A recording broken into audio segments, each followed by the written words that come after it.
우리는 지난 시간 자신이 세상의 빛이며 또 세상에 비친 자신을 따르는 자에게 생명을 주는 빛을 주실 것이라고 그렇게 선언하신 예수님에 대해서 생각해 보았습니다. 예수님께서 선언하신 이 진리는 무엇을 통해서 증명된다고 했죠? 기억 안 나십니까? 지난주 말씀인데 십자가의 죽음을 통해서 분명히 증거될 것이다 라고 그렇게 말씀하셨습니다. 십자가의 죽음을 통해서 자신이 아버지께로부터 보냄을 받았다는 것, 그것과 예수님께서 이 땅에 계실 때 오직 하나님께서 주신 말씀만을 선포하셨다는 사실이 분명하게 증거될 것이다. 무엇을 통해서요? 그 십자가의 죽음을 통해서 증거될 것이다 라는 것을 예수님께서 말씀해 주셨습니다.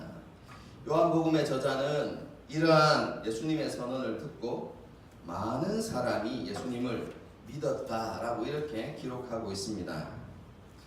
여러분 한번 생각해 보십시다. 많은 사람이 예수님을 믿었다고 했는데 그 믿음이 어떤 믿음일까요? 우리 한글을 보게 되어지면 그냥 예수님의 그 놀라운 선언을 듣고 예수님은 대단한 분이구나, 그리고 예수님을 믿은 것처럼 이렇게 표현되어져 있지만 우리가 전체적인 내용을 살펴보게 되어지면요, 많은 사람이 가졌던 그 믿음은 예수님께서 주시는 영생을 얻을 수 있는 믿음이 아닙니다. 참 믿음이 아니라 그들은 상황에 따라 변하는 피상적인 믿음을 가졌다고 말하는 것입니다. 그럼 이렇게 볼 수 있는 이유가 무엇이죠? 제가 늘 여러분에게 이렇게 이야기할 때는 뭘 중요시한다고 했습니까? 문맥을 보시면 알 수 있습니다. 31절 이하의 모습을 보게 되었으면 예수님께서 많은 사람이 예수님을 믿었다라고 이야기할 때 그 사람들의 믿음이 어떠한 믿음인가를 잘 보여주고 있는데, 예수님께서 그 사람들을 향하여서 이렇게 말씀하십니다. 너희는 죄의 노예이다 라고 이렇게 말씀하시고요. 그리고 너희의 아비는 누구다고요? 하나님이 아니라 마귀다 라고 이렇게 평가하시는 장면이 나타납니다. 예수님으로부터 이런 평가를 받는 사람들이 가진 믿음을 구원받을 수 있는 참된 믿음이라고 이야기할 수 있겠습니까? 그럴 수 없겠죠. 여러분, 그들이 가진 믿음은 참된 믿음이 아니라 단지 피상적인 믿음일 뿐입니다. 그럼 그렇다면 어떤 사람이 참된 믿음을 가진 사람일까요? 여러분은 어떻게 생각하십니까? 어떤 믿음이 참된 믿음일까요? 그럼 그것에 대해서 예수님께서 31절에서 분명한 기준을 우리에게 가르쳐 주십니다. 31절의 말씀을 보겠습니다. 그러므로 예수께서 자기를 믿은 유대인들에게 이르시되 너희가 내 말에 거하면 참으로 내 제자가 되고, 이렇게 말씀하고 있습니다. 참된 믿음을 가진 사람들은 어떤 사람들입니까? 예수님의 말, 예수님의 말씀에 거하는 사람들이다 라고 이렇게 표현하고 있는 것입니다. 여기에서 말씀에 거한다는 것은 예수님을 신뢰하기 때문에 예수님께서 주시는, 선포하시는 그 말씀을 소중하게 여기고, 그리고 그 말씀에 더 온전히 순종하기 위해서 말씀을 깊이 알아가기를, 깨달아가기를 소망하면서 말씀을 가까이 하고 그 말씀에 자신의 삶을 맡기는 사람들, 그럼 그것이 바로 말씀 안에 거하는 삶이다 라고 그렇게 말할 수 있습니다. 말씀 안에 거하는 사람의 믿음은 상황과 환경에 따라서 변하는 것이 아닙니다. 말씀을 붙들고 끝까지 견디고 이해가 되지 않아도 예수님의 말씀이 옳다고 인정하고 고백하는 것이 참된 믿음이라고 말할 수 있습니다. 그뿐만 아니라 말씀을 따르기 때문에 받아야만 하는 수많은 고난이나 또 희생해야 되는 그런 것들을 거절하지 않고 온전히 감당하는 그런 삶을 살아가게 된다는 것이죠. 그럼 이렇게 말씀 안에 거하는 사람은 복음의 진리가 주는 참된 자유를 누리게 됩니다. 지난 수요일날 제가 말씀을 전했는데요. 우리는 이 말씀에 대한 한 가지 오해를 벗어야만 합니다. 우리는 말씀이 우리를 자꾸 억압하고, 그렇죠? 제한한다고 생각하는 경향들이 많이 있습니다. 그런데 성경이 가르쳐주는 진리는 말씀이 우리를 제한하고 억압하는 것이 아니라 말씀이 우리를 자유롭게 한다라고 그렇게 가르치고 있습니다. 이것을 쉽게 이해하려고 하면 출애굽 사건을 떠올리면 됩니다. 하나님께서 이스라엘 백성들을 출애굽시킨 것은, 그렇죠? 쉽게 이야기하면 바로와 애굽의 노예로 있던 그들을 자유인으로 불러주신 것입니다. 그들이 이전에 종의 모습이었습니다. 종의 삶을 살아가고 있었습니다. 그런데 하나님께서 그 종의 삶으로부터 그들을 구원하여 내신 것입니다. 그리고 그들에게 무엇을 주셨습니까? 자유를 주신 것입니다. 그런데 우리가 구약 성경을 읽어보면 하나님께서 이스라엘 백성들에게 자유를 주셨지만 그 자유가 유지되어지고, 그리고 이스라엘 백성들이 자유를 누리는 길이 있습니다. 그게 무엇입니까? 하나님께서 주신 율법을, 말씀을 온전히 지킬 때에 하나님께서 주신 자유가 유지되어지고 또 그 자유를 풍성하게 누릴 수 있었다는 것이죠. 여러분, 이스라엘의 역사를 보시면 됩니다. 그들이 하나님의 말씀 앞에 온전히 순종할 때 그들은 가나안 땅에서 자유롭게 살아갈 수 있었습니다. 그들이 말씀에 순종할 때 하나님께서 모든 대적들로부터 그들을 안전하게 지켜주셨고, 그리고 가나안 땅은 정말로 젖과 꿀이 흐르는 땅이 되었습니다. 가나안 땅이 주는 그 모든 부유함들을 마음껏 누리며 살아갈 수 있었습니다. 한마디로 그들이 말씀을 지킬 때에 가나안 땅에서 자유를 풍성히 누리며 살아갈 수 있었던 것입니다. 그런데 그들이 말씀을 버릴 때, 말씀에 불순종했을 때마다 일어나는 사건들이 있었습니다. 그것이 무엇입니까? 이스라엘 주위에 있었던 이방 나라들이 강하게 되어서 이스라엘을 침략한 것이죠. 그리고 그들의 자유를 빼앗았습니다. 그들이 말씀을 버릴 때마다, 말씀에 불순종할 때마다 그들은 다시 이방 나라를 섬기는 종의 삶을 살아갔던 것이죠. 결국, 그렇죠? 어디로 갑니까? 이스라엘 땅을 떠나서 바벨론에서 포로의 삶, 종의 삶을 살게 되는 것이죠. 그것과 똑같은 의미입니다. 예수님께서는 복음의 진리를 통해서 우리를 자유케 하셨습니다. 우리는 더 이상 종이 아닙니다. 노예가 아닙니다. 그런데 우리가 이러한 예수님께서 주신 자유를 누려가는 길은 무엇입니까? 끝까지 복음의 진리를 붙들고 진리의 복음의 원리를 따라서 살아갈 때 비로소 진리가 주는 자유를 누리게 된다는 것입니다. 예수님께서 이렇게 진리를 알 때 진리가 너희를 자유케 하고 진리를 따라서 살아갈 때 너희에게 참된 자유가 있을 것이다 라고 그렇게 선언하셨을 때 이 예수님의 말씀에 대해서 이해하지 못했던 유대인들이 이렇게 이야기합니다.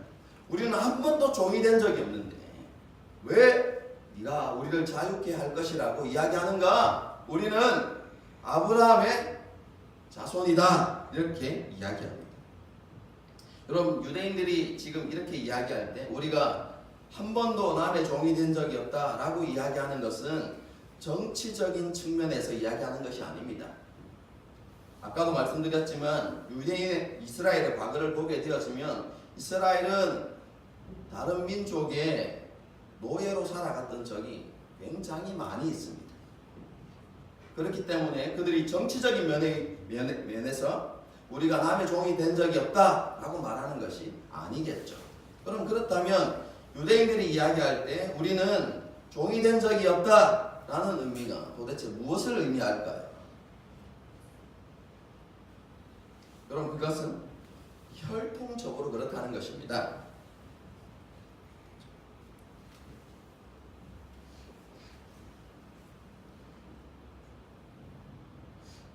그들은 스스로를 아브라함의 자손 이렇게 이야기했습니다. 그런데 아브라함은 어떤 사람입니까? 하나님께로부터 약속을 받았는데 열국의 아비, 모든 나라들의 아버지, 그렇죠? 아버지가 되는 축복을 받은 사람입니다. 그러므로 여러분, 유대인들은 어떻게 생각했냐면 우리는 아브라함의 아들들, 다르게 이야기하면 우리는 왕의 아들들이다 라고 이야기했습니다. 그들은 종의 가문에서 태어난 사람들이 아니라 왕의 가문에서 태어난 사람들. 그래서 자신들은요, 아브라함의 아들들 혹은 왕의 아들들이라고 랍비들이 그 당시 유대인들에게 가르쳐 왔던 것입니다. 그렇기 때문에 그런 가치관 속에서 지금 예수님에게 항변하고 있는 것입니다. 우리는 왕의 아들들인데 어떻게 우리가 종이란 말이냐? 그건 말도 되지 않는다 라고 그렇게 이야기했던 것이죠. 그 당시 유대인들은요, 자신이 왕의 아들들이라는 그런 특권의식 속에서요, 자신의 민족과 다른 민족을 비교하는 것조차 거부했습니다.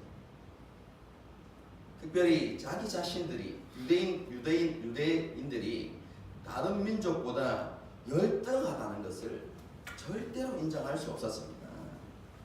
여러분, 그런 생각을 가지고 살아가는 사람들에게 너희가 종이다 라고 이렇게 이야기하는 것은요, 불에 기름을 붓는 것과 똑같은 행동인 것입니다. 그렇죠? 그래서 그들이 예수님을 향하여서 우리는 종이 아니다 라고 이렇게 항변할 때 예수님께서 자신이 말씀하신 의미가 무엇인지를 분명하게 다시 설명해 주십니다. 34절의 말씀입니다. 예수께서 대답하시되 진실로 진실로 너희에게 이르노니 죄를 범하는 자마다 죄의 종이다. 유대인들은 자신을 아브라함의 아들들, 곧 왕의 아들이라고, 다르게 표현하면 자유인이라고 그렇게 생각했지만 예수님의 평가는 달랐습니다. 그들은 죄의 지배를 벗어나지 못하는, 죄를 주인으로 섬기는 노예라고 그렇게 말씀하고 있는 것입니다. 그들은 노예이기 때문에 아버지의 집에 영원히 갈 수 없습니다. 이 말은 이해하기 쉽습니다. 여러분, 노예가 영원히 주인의 집에 갈 수 있습니까? 주인의 마음이 바뀌면 얼마든지 어떻게 할 수 있습니까? 팔아버릴 수 있습니다. 그러니까 노예는 아버지의 집에 영원히 가지 못합니다. 하지만 아들은요, 언제까지나 아들인 것이죠. 그렇죠? 여기서 말하는, 예수님께서 이야기하는 아들은, 이렇게 표현하는 아들은요, 뭐 이스라엘 사람들을 이야기하는 것이 아니라 예수 그리스도 자신을 가리킵니다.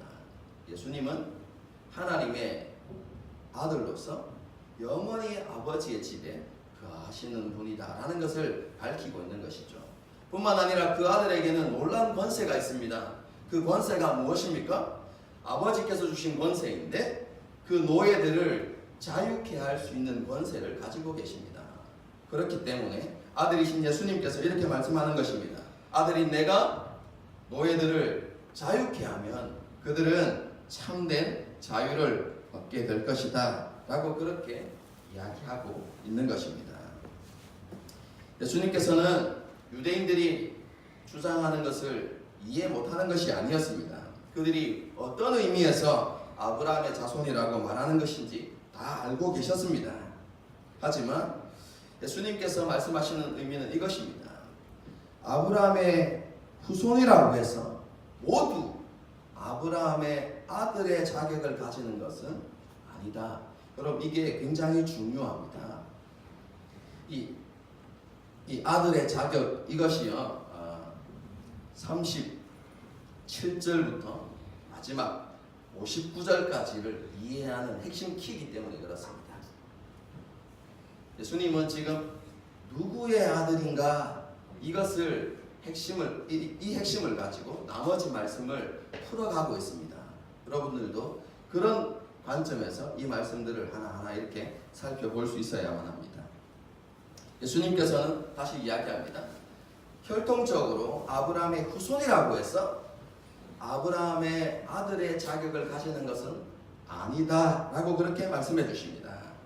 여러분, 그렇다면 아브라함의 아들의 자격을 갖는 사람들은 누구인가?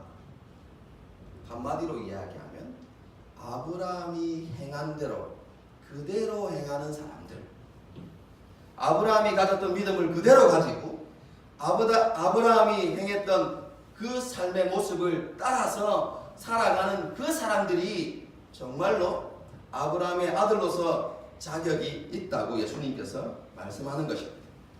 보이지 않아도 하나님의 약속을 믿고 하나님의 율례와 법도를 지켜 행했던 아브라함처럼 그렇게 살아가야만 아브라함의 아들의 자격을 얻을 수 있다는 것입니다. 그러므로 너희들은 자격이 없다는 것입니다. 지금 예수님을 대적하고 예수님과 논쟁을 벌이고 있는 그 유대인들을 향하여서는 너희는 무슨 자격이 없다고요? 아브라함의 아들로서의 자격이 없다는 것입니다. 왜 그렇습니까? 그들은 아브라함처럼 행동하지 않기 때문입니다. 하나님을 알지 못하고 그리고 하나님의 뜻이 무엇인지 깨닫지도 못하고 있기 때문에 그런 것입니다. 여러분, 아브라함의 아들이라면 하나님이 누구인지 알아야 하고 하나님의 뜻을 알아야 한다는 것입니다. 그런데 그들은 그렇지 못하다는 것이죠. 여러분, 그런데 그들이 하나님을 알지 못하고 하나님의 뜻을 알지 못하는 증거가 무엇입니까? 그럼 그것은 아버지로부터 보냄을 받은 자기 자신을 죽이려 하고 있다는 것입니다. 그럼 그것 자체가 그들이 하나님을 알지 못하고 아버지의 뜻을 깨닫지 못하고 있다는 증거라는 것이죠. 그리고 여러분, 예수님을 죽이려고 하는 그것은요, 그들이 아브라함의 아들들이 아니라 그들이 마귀의 아들들이라는 것을 증명하는 것이다 라고 예수님께서 그렇게 말씀하십니다. 왜 그렇습니까? 그들이 마귀와 똑같은 행동을 하고 있기 때문에 그렇습니다. 여러분, 예수님께서 말씀하시는 마귀의 행동은 두 가지입니다. 첫 번째는 뭡니까? 44절에 나와 있죠. 첫 번째는 뭡니까? 살인하는 것입니다. 마귀가 언제 살인했죠? 마귀가 살인하는 거 보셨습니까? 여러분이 알고 있는 살인은 뭡니까? 창세기에 나오는 살인은 가인이 아벨을 죽이는 것, 이렇게 생각하겠죠. 여러분, 그런데 그걸 이야기하는 게 아니라 마귀가 살인했다는 것은 그럼 창세기 3장을 이야기하는 것입니다.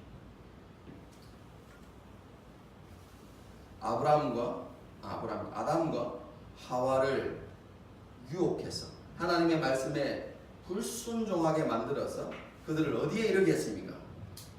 죽음에 이르게 했다는 것입니다. 그럼 그게 살인하는 행위였습니다. 그럼 마귀가 행하는 첫 번째 행동은 살인하는 것입니다. 두 번째는 무엇입니까? 거짓말하는 것입니다. 마귀가 무슨 거짓말을 하죠? 마귀는 항상 거짓말합니까? 그럼 여기서 마귀가 거짓말한다는 것은 무엇을 이야기하냐면 하나님의 에덴 동산에서 하나님의 말씀을 바꾸었던 사건을 이야기합니다. 하나님께서 선악을 알게 하는 나무의 실과를 먹는 날에는 뭐하리라? 정령 죽으리라 라고 말씀했지만 마귀가 그것이 틀렸다, 라고 이야기하면서 그 말씀을 교묘하게 바꾸었죠.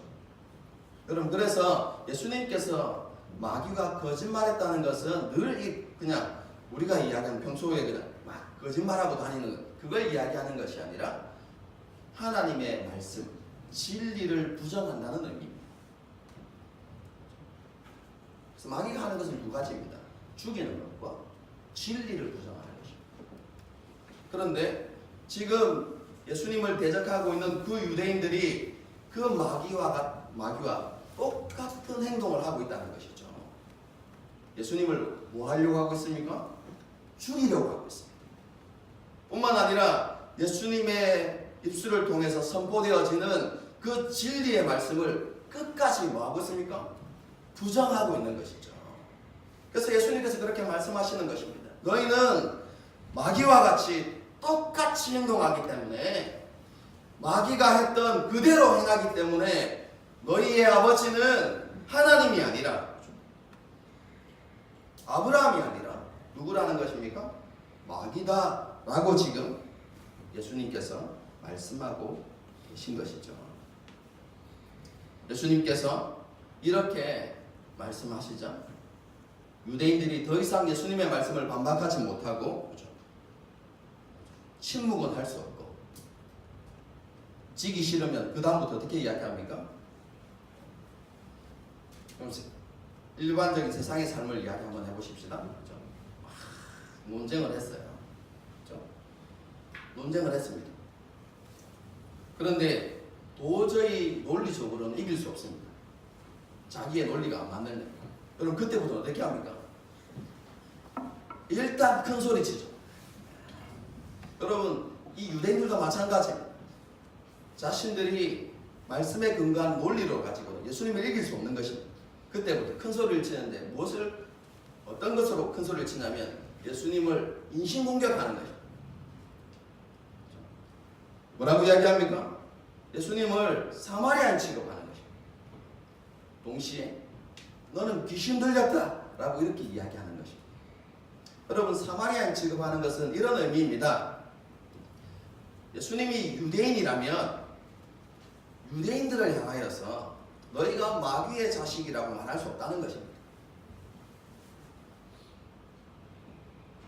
유대인들을 향하여서 마귀의 아들들, 자식들이라고 말할 수 있는 사람들은 누구인가? 이방인들이나 유대인들을 매우 싫어했던 사마리아인이라는 것이죠. 그렇기 때문에 예수님께서 지금 유대인들을 향하여서 너희는 마귀의 아들들이라고 이렇게 이야기하는 것은 네가 사마리아인이기 때문에 그렇게 이야기하는 거 아이가? 라고 이야기하는 것이죠. 여러분, 이것은 매우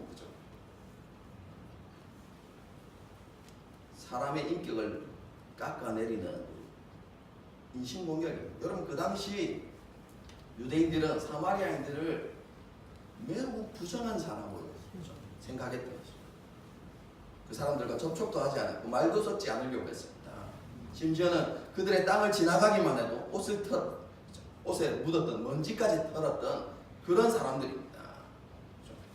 사마리아인도 마찬가지입니다. 유대인들을 그렇게 싫어했어요. 자기들을 그렇게 멸시하는데 좋아할 사람들이 있겠습니까? 그렇죠? 그런데 지금 그 유대인들이 예수님을 향해서 너는 사마리아인이다 라고 이렇게 표현하는 것은요, 정말 예수님을 모욕하는 행위거든요. 그것뿐만 아니라 너는 귀신 들렸다 라고 이렇게 이야기합니다. 예수님께서 지금 말씀하고 있는 그 주장들이 제정신으로는 할 수 없는 주장이라는 것이죠.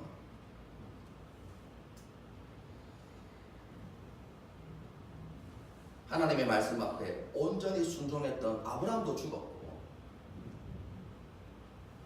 불순종의 시대에 하나님의 말씀 앞에 온전히 순종했던 그 위대한 선지자들도 다 죽었는데, 그냥 일반 사람들이 아니라 하나님의 말씀 앞에 온전히 순종하고 자신의 삶을 드렸던 그 위대한 믿음의 사람들도 다 죽었는데, 지금 너는 너의 말을 지키는 사람은 죽지 않을 것이라고 말하는데 그게 제정신으로 할 수 있는 말이냐? 라고 이렇게 이야기하면서 너는 지금 귀신 들렸다 라고 이렇게 예수님을 비난하고 있는 것입니다.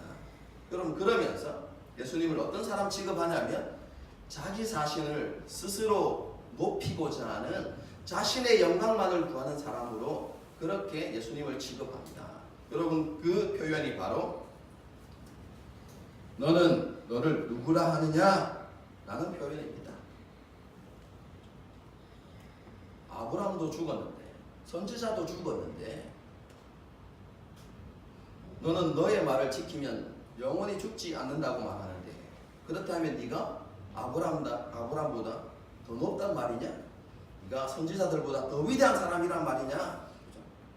네가 도대체 누군데 그런 말을 할 수 있느냐? 라고 이야기하면서 너는 그런 말들을 통해서 스스로 너를 높이고자 하는 것이 아니냐? 라고 이렇게 지금 예수님을 비난하고 있는 것이죠.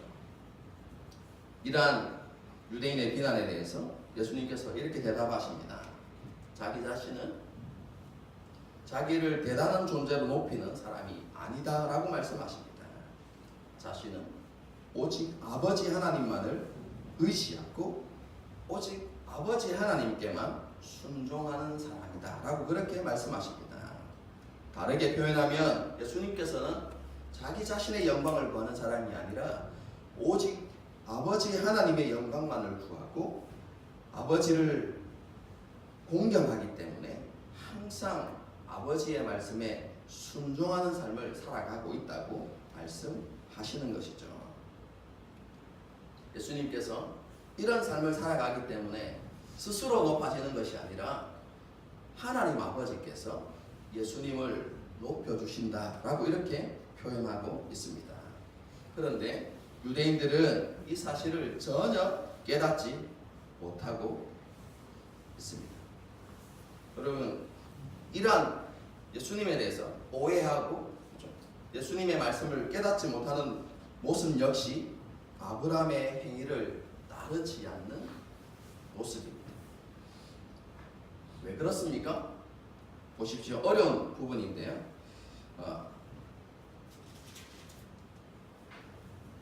56절 보십시오. 아브라함은 어떻게 행동했는가? 너희 조상 아브라함은 나의 때 볼 것을 즐거워하다가 보고 기뻐하였느니라 이렇게 되었습니다. 결론부터 이야기하면 이렇습니다. 너희가 아브라함의 아들들이면 아브라함과 똑같이 행동해야 된다는 것이죠. 아브라함은 어떻게 행동했습니까? 예수님의 때를 보면서 어떻게 했습니까? 그것을 인정하고 믿고 기뻐하고 받아들였다는 것이죠. 그런데 너희는 그렇게 하고 있지 않다는 것입니다. 예수님께서 주장하시는 논리의 핵심은 그렇습니다. 그런데 뭐가 이해되지 않냐면 아브라함이 어떻게 예수님의 때를 보았는가 하는 문제입니다. 여러분, 어렵지만 쉽게 설명드리면 이렇습니다. 아브라함은 자신의 아들 이삭을 통해서 하나님의 구원 역사를 미리 보았다는 것입니다. 하나님께서 아브라함에게 주신 약속이 무엇입니까? 자신의 후손을 통해서 열방이 복을 받게 될 것이다라는 약속을 받았습니다. 여러분, 그런데 이삭을 낳았습니다. 여러분, 이삭을 통해서 열방이 복을 받는 것을 아브라함이 보았을까요? 보지 못했을까요? 보지 못했습니다. 여러분, 이삭이 열방의 아비가 되는 것을 아브라함이 보았습니까? 못 보았습니까? 보지 못했습니다. 그런데요, 아브라함은 이삭을 통해서 그 하나님의 역사가 이루어질 것을 미리 내다보았다는 것입니다. 어떻게 보았습니까? 여러분, 그것은 이삭을 낳는 과정을 보게 되었습니다. 보면 이해할 수 있습니다. 여러분, 이삭은 정상적인 모습 속에서는 얻어질 수 있는 아들이 아닙니다. 100세가 되어서 그에게 아내가 90세가 되어서 경수가 끊어졌을 때 도저히 아들을 낳을 수 없는 상황이었는데 하나님의 전능하신 그 역사로 인해서 이삭을 아들로 받게 되는 것이죠. 아브라함이 그 사건을 보면서, 여러분, 그것을 보면서 이렇게 생각했다는 것입니다. 불가능한 상황이지만 전능하신 하나님께서 행하시면 무엇이든지 되는 거야. 할렐루야. 그렇다면 지금은 보이지 않지만 하나님께서 내게 주신 그 약속도 분명히 이루어지겠구나. 그 약속이 무엇입니까? 자신의 후손을 통해서 열방이 복을 받게 될 것이라는 사실. 그 약속 또한 이루어지겠구나. 아브라함은 그 후손이 예수님이라는 것을 그 당시에는 알지 못했습니다. 그러나 먼 미래를 보면서 언젠가 하나님께서 약속하신 그 자신의 후손이 태어날 것이고, 그리고 그것을 통해서 하나님의 약속이 반드시 이루어질 것이라는 그런 소망을 가지고 기뻐했다는 것입니다. 여러분, 아브라함이 그렇게 행동했다면, 너희가 아브라함의 아들들이라면 너희도 그렇게 해야 된다는 것입니다. 여러분, 아브라함이 바라보았던 여러분 그 미래가 지금 이루어진 것입니다. 그 후손이 오셨습니다. 그렇죠? 그러면 아브라함의 아들들은 아브라함과 같이 약속이 이루어진 것을 보고 기뻐하고 즐거워해야 했다는 것입니다. 그런데 그들이 그렇게 하지 않기 때문에 결론적으로 무엇입니까? 너희는 아브라함의 아들들이 아니다, 이렇게 이야기하는 것입니다. 이렇게 말씀하셨는데도 이해 못하죠, 유대인들이. 그래서 이렇게 비난합니다. 네가 아직 50도 못 되었는데, 넉넉 잡아서 이야기한 것입니다. 그렇죠? 예수님 그 당시에 나이가 33세 정도 되시죠. 그렇죠? 좀 표현하기 좀 그렇긴 하지만 더 늙으셨던 것 같습니다. 나이보다 많이 늙어 보이시는, 고생을 많이 하셔가지고 고난을 많이 받으셔가지고 그러셨던 것 같아요. 그렇죠? 그래서 넉넉 잡아서 네가 50도 못 되는데 아브라함을 봤단 말이야. 지금 이렇게 이야기하고 있는 것이죠. 여러분, 그러자 예수님께서 자기 자신이 누구이신지를 정확하게 밝히십니다. 여러분, 그게 58절의 말씀입니다. 예수께서 이르시되 진실로 진실로, 이건 매우 강조할 때 쓰는 표현이죠. 너희에게 이르노니 아브라함이 나기 전부터, 그 다음에 문법에 맞지 않는 게 나타나. 여러분, 원래 한글에 시제를 맞추면 어떻게 됩니까? 아브라함이 나기 전부터 내가 있었다, 이렇게 해야 되잖아요. 그럼 그런데 뭐라고 표현했습니까? 나기 전부터 내가 있느니라, 이렇게 표현하고 있어요. 한글이, 여러분, 예수님께서 하신 말씀을 다 표현할 수 없기 때문에 그렇게 표현해요. 여기에서 내가 있느니라는 표현은 지난 시간에 제가 여러분에게 강조하면서 설교했던 표현입니다. 뭘까요? 헬라어로 이야기해 보십시오. 에고 에임입니다. 나는 이다. 나는 이다. 나기 전부터 나는 이다, 이렇게 이야기해요. 나는 이다가 무엇을 이야기한다고는 출애굽기 3장에 나는 스스로 있는 자다라는 것이죠. 여러분, 그래서 이 58장의 내용은요, 58절의 이 내용은요, 요한복음 7장 8절을 마무리하는 것입니다. 예수님 자신이 누구신가를 분명히 드러내신 것이죠. 어떤 분이십니까? 지난 시간에 설교를 떠올리십시오. 그분은 생수를 주신 분이죠. 목마름으로 허덕이며 살아가는 이 세상에 생수를 공급하시는 분이시고, 그 생명수로 그들의 모든 죄를 깨끗이 씻기시는 분이시고, 그들에게 영생을 주시는 분 뿐만 아니라 그들에게 영생을 주는 빛을 주시는 분. 이게 바로 요한복음 1장부터 이야기하는 말씀 되신 하나님께서 이 땅에 오셨는데 그분은 빛이시. 빛 안에 뭐가 있습니까? 생명이 있었다고 이야기하죠. 바로 내가 그런 분이다. 내가 바로 하나님이다 라고 지금 선언하고 계시는 거죠. 여러분, 이 표현은 유대인들이 이해합니다. 지가 하나님이라고? 라고 이렇게 이야기하면서 이것은 신성 모독에 해당한다고 생각하면서 돌로 쳐서 예수님을 죽이려고 했죠. 하지만 아직까지 예수님의 때가 아니기 때문에, 하나님께서 정하신 그 때가 아니기 때문에 예수님께서는 그들을 피하여서 성전에서 나가셨죠. 그럼 이게 이제 오늘 전체의 말씀입니다. 말씀을 정리하겠습니다. 예수님께서는 참 믿음과 거짓된 믿음의 기준을 말씀하셨습니다. 그 기준은 무엇이었습니까? 예수님의 말씀에 거하느냐, 그렇지 않느냐입니다.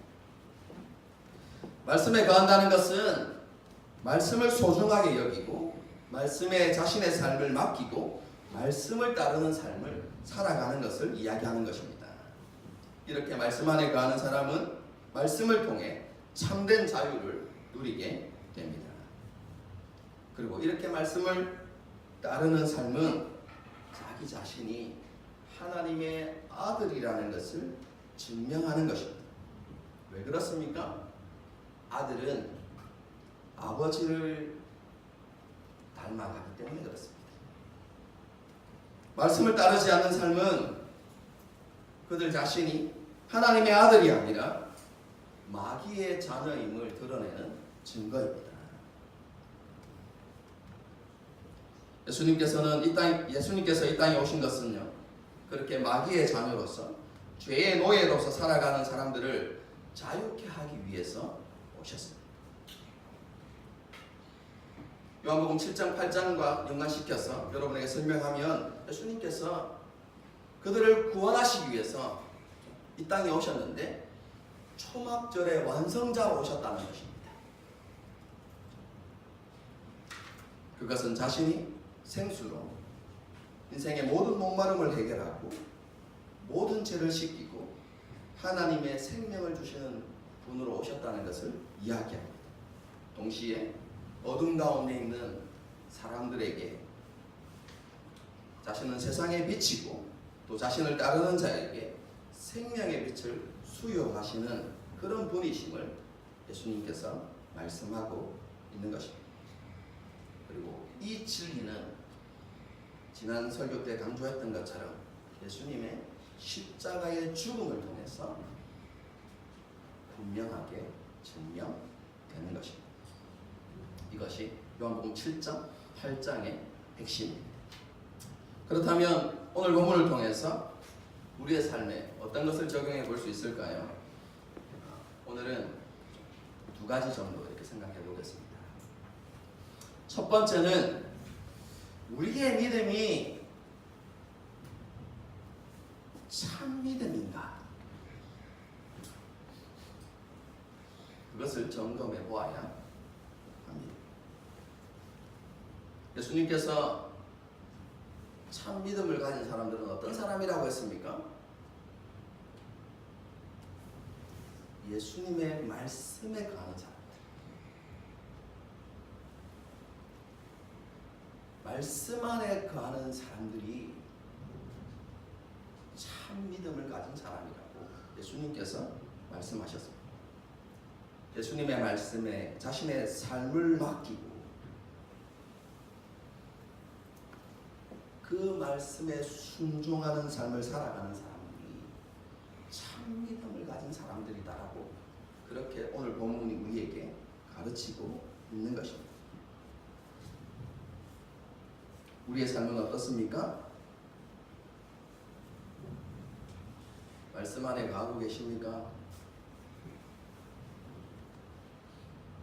예수님의 말씀을 정말로 소중하게 여기고 그 말씀을 사랑하여서 가까이 하고 계십니까? 여러분 그리스도인은요 많이 읽는 거 중요합니다. 성경을 많이 읽는 거 중요합니다. 많이 읽으세요 제발. 예.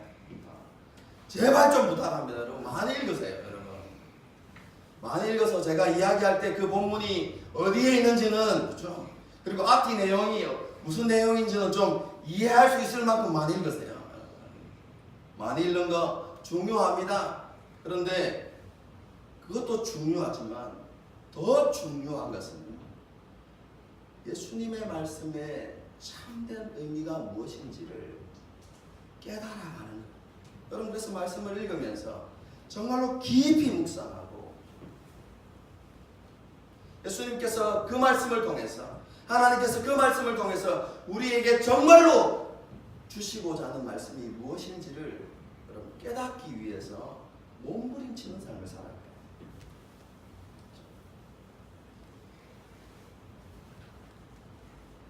그런데 단순히 지적인 욕구를 충족시키기 위해서 말씀을 깨달아 가려고 하는 것이 아니라 우리 안에 그 말씀을 깨달았을 때 그 말씀 앞에 정말로 온전히 순종하겠다는 그런 마음을 가지고 하나님의 말씀 앞에 우리를 끊임없이 세워나가야 하는 것입니다.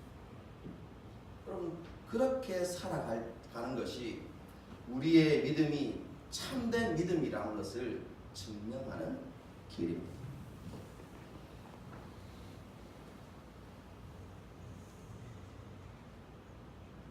그런데요, 이렇게 살아갈 때 따라오는 은혜가 있습니다. 그게 무엇입니까? 우리가 말씀을 깨달아가고 그 말씀에 우리를 가까이 매면 맬수록 우리 안에 참된 자유가 세상이 주는 자유가 아니라 참된 자유가 우리 가운데 일어난다는 것입니다. 저와 여러분이 올 한 해에 이 놀라운 은혜에 한번 젖어들 수 있기를 소망합니다. 말씀 앞에서 정말 몸부림치는 저와 여러분이 될 수 있기를 소망합니다. 두 번째는요,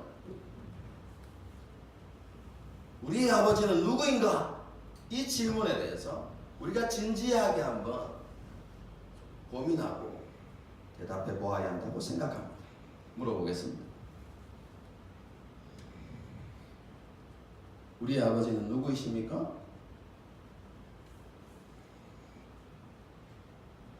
이렇게 이야기하면 막입니다 라고 이야기하는 사람은 한 사람도 없을 겁니다. 그렇죠? 그렇게 말하고 싶은 사람이 있나요? 여러분 이렇게 질문하면 모두가 한결같이 이렇게 대답할 겁니다. 우리의 아버지는 온 세상을 창조하신 창조주 하나님이십니다. 그분은 이스라엘을 구원하여 내신 분이시고 그리고 우리를 구원하기 위하여서 예수님을 이 땅에 보내주신 분이십니다. 그분이 우리의 아버지이십니다. 이곳에 있는 사람들은 다 한결같이 그렇게 고백할 것입니다. 그런데요, 오늘 본문의 말씀을 통해서 우리의 고백이 정말로 예수님께서 인정하실 만한 고백인가 아닌가를 점검해 보아야 하는 것이죠.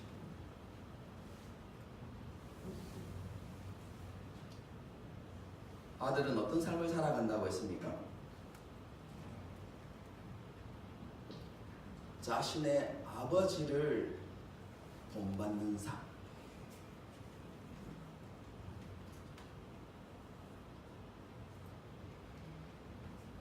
그렇다면 우리의 입술의 고백을 지금 생각해 보아야 할 것이 아니라 우리가 하루하루를 살아가는 우리의 삶의 모습을 보아야 하는 것이죠.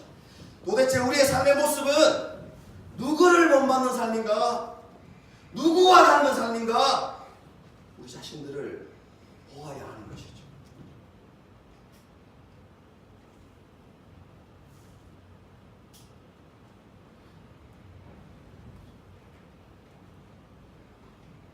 우리 안에 누군가를 향한 증오와 미움을 좀 내려놓지 못하고 그것을 품고 살아가고 있다면 우리는 마귀와 똑같은 행동을 하고 있는 것입니다. 왜 그렇습니까? 예수님께서 내리신 살인의 정의는 물리적인 살인만을 이야기하는 것이 아닙니다. 흉기로 사람을 꼭 죽여야만 살인이다 이렇게 말씀하시지 않았어요. 다른 사람을 미워하는 것도 살인이다 이렇게 말씀하셨죠.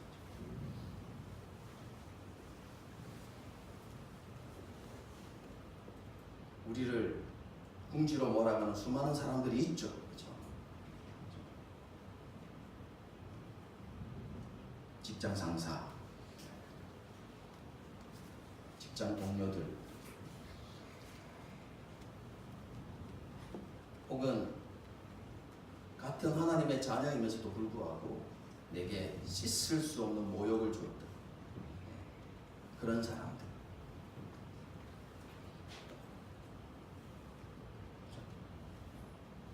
왜 없겠어요? 다 있지. 그런데 우리가 그들을 향한 분노를 가지고 어떻게 하면 보복할 것인가? 그럼 그런 마음을 가지고 살아가고 있다면 그럼 그것은 우리가 하나님을 본받고 있는 삶이 아니라 마귀를 본받고 있는 삶. 그건 우리의 삶으로 우리의 아버지가 아버지라고 합니다. 우리의 아비가 마귀다 라고 이렇게 드러내는 삶을 살아가는 것이죠.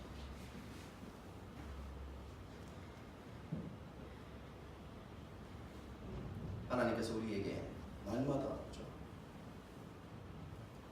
진리의 말씀을 선포해 주십니다. 교회에서는 아멘, 오늘만 순종하겠습니다. 우리 어제 농담 삼아서 남자들끼리 그런 얘기했는데 아멘, 오늘만 순종하겠습니다. 이렇게 결단하고 삶의 자리에서 주님이 주신 그 말씀을, 그 진리를 부인하면서 그 진리와는 아무런 삶을 상관없는 그런 삶을 살아가고 있다면 우리는 여전히 거짓말하는 자들, 진리를 부정하고 있는 사람들. 그것은 우리의 아비가 마귀다 라고 증거하는 모습인 것이죠.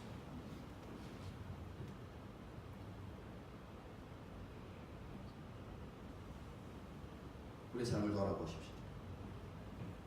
우리의 삶은 우리가 누구의 아들인 것을 나타내고 있습니까?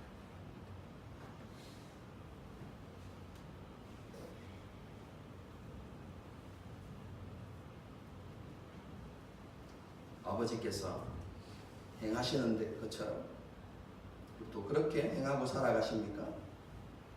베드로 사도는 하나님께서 거룩하신 분이시기에 우리도 거룩한 삶을 살아가야 한다고 가르치고 있습니다.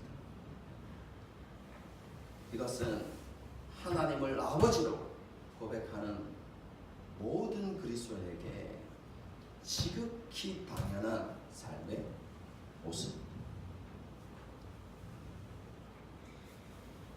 더 이상 죄와 마귀가 우리의 삶을 지배하지 못하도록, 우리의 마음과 생각을 주장하지 못하도록 날마다 깨어있는 삶을 살아가십시오. 끊임없이 우리를 사로잡으려는 죄의 권세와 굶주린 사자와 같은 마귀의 유혹과 공격이 있음을 늘 기억하면서 무시로 깨어서 기도하고 말씀 앞에 우리의 삶을 메어두는 그런 삶을 살아가는 저와 여러분이 될 수 있기를 주님의 이름으로 축복합니다.